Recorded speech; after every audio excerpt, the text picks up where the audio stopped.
Okay, so why I call this my perfect mini is because you can use a 6x6 paper pad, or you can take a sheet of scrapbook paper and just cut it in half twice. Once you put it on your scoreboard, you can score it 3 inches, fold them all in half, and all these perfectly square pages turn into perfect little journaling paper, scrapbook paper. But also these are nice for craft fairs and little gifts and purse books and all screen. But this is what you'll want to do. You want to take whatever, if you want a pattern, you know, on that page, you'll take that page, but you're going to cut 6 1/4, or I'm sorry, 6 1/8 by 8 1/8, which is just 1/8 of an inch smaller than your cover, or 8 1/8. So it's 6 1/8 by 8 1/8, because your cover is 6 1/4 by 8 1/4. When you glue it in, this is the important part that you need to kind of excuse me, think about before you glue. So there's two things you can do, as far as you can put a ribbon if you want to glue a ribbon in here. Now you'll have to cut a little tiny slit right on the edge here of your paper if you would like that to be a ribbon closure. A lot of times on these minis, you can do any kind of closure you want. You can actually glue a ribbon around the edge or use seam binding. But if you want something under your cover, you're going to need to do that before you glue it down. Also, if you want to install a pocket, I would do the pocket with a little bit of fold over before I glued it in. Also, if you want to do stitching around the edge, I would definitely add the stitching before you glue it down. Now, I just decided, for just simplicity, to make it less complicated, because not everybody has time for all that. I just decided not to do any of it. So here's what I do. Now, when we glued the back on, we started with the binding right here. But in this instance, we're going to start at the front, and we're going to go ahead and look at the front. I'm going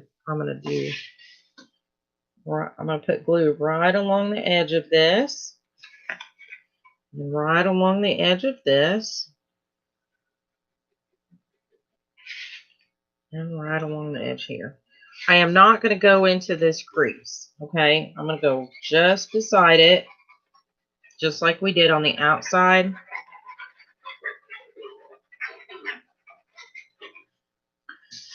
And then I'm going to lay this first part down where I want it.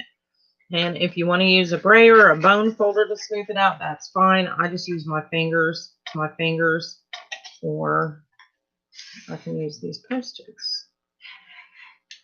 And if you have a little glue gouging out the edge, that's okay. No big deal. That's actually good because it seals the edges down nice. Okay, now what I'm going to do is I'm going to hold this with my fingers. Now you can use a bone folder for this, but I like to hold it with my fingers and bend it to crease it, and then lay it back down so that it's already got a little bit of, it's showing you where that's going to go. And you can see you need a little extra room for it to fold. So I am going to glue the top here. And again, I'm not going into that fold. I am going to the top edge and the bottom edge, but not going into the where the edge of the front cover meets the binding. Now what's going to happen is this is going to buckle a little bit. Once this glue grabs on, you're going to have a little line here that it'll buckle together like on the back that you see. Can you see that? This light is awfully bright. It'll have a buckle here in the paper. So that should have grabbed a hold by now. And let's see. Yep. So it's going to make just a little crease. Now you can use your bone folder if you so desire. Let me grab a pen. When I don't have a bone folder, I just tuck my, take my ballpoint pen in and use it. So you can do that to make a nice straight fold if you want inside. Okay, now we're going to do the same thing with the back. I'm going to hold it in the corner, I'm going to bend it over to kind of give it a guide of where we're going to start the buckle. And then we're just going to glue to the top, but you need to kind of let that grab a hold while it's laying flat. Okay, I'm going to go ahead and do this fold over now too. Now also, if you want, you can punch a half circle here, but I would do that before you fold this over. I'm not going to because these journals are so small and I want to keep it just a little simpler.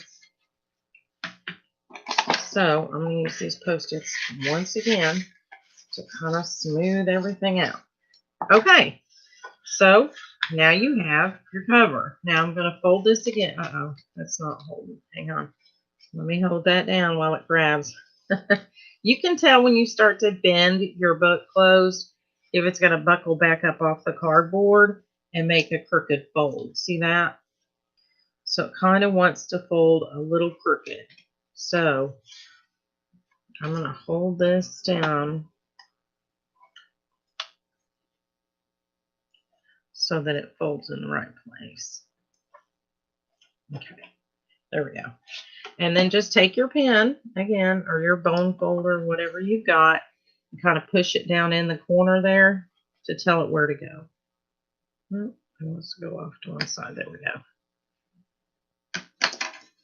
Okay. So now you've got the inside cover of your journal. So that's super easy. We made a real simple one. If you don't have a sewing machine and you don't have ribbon, don't worry about it. You can literally use the colored hair tie. I like to buy the colored hair ties at the Dollar Tree for little girls because they come in all different colors and metallics and pretty, you know, some of them are sparkly, and hair ties fit perfect over these. Okay, so let's talk about our innards. So what we're going to do tomorrow is we're going to start binding our pages. So you kind of have homework if you're working with me, which this is what you do. I'm going to probably put 2 signatures in here.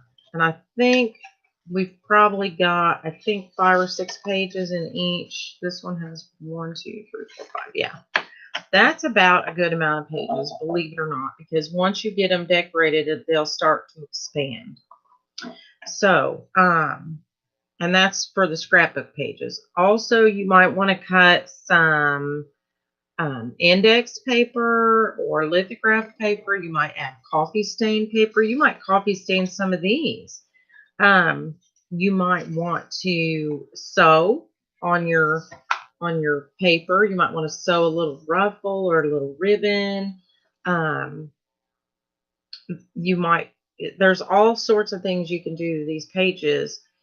But remember, once we bind it in this book, it's really going to be hard to run that single page across the sewing machine. So if you want some little decorative edge things that are not going to be glued or pasted, you know, or clipped in later, then I would go ahead and go to your sewing machine and put any little Rick-a-Rack stuff that you want on here. So I was just showing how when you cut out tags, like on the pages that in the scrapbook that have the tags, that that I cut them 2 by 2 and folded them in half because they measured out 6 inches wide. I'd say anywhere from 5 to 8 pages per signature would be good. And just score them at 3 inches, fold them in half. If you use a pattern paper that you can't accidentally put upside down, that's kind of a good rule of thumb for your first journal. And if this is your first journal, I would recommend that you do that. So like this is pretty, but it doesn't matter which way it goes in. It's going to be the same pretty much no matter what. Okay, so that's it for day 5. So if you want to get your pages prepped, I am going to prep a couple of these. And again, like I said, put anything you want. It doesn't have to be scrapbook paper. It can be cards. It can be, you could even Mod Podge napkins onto paper.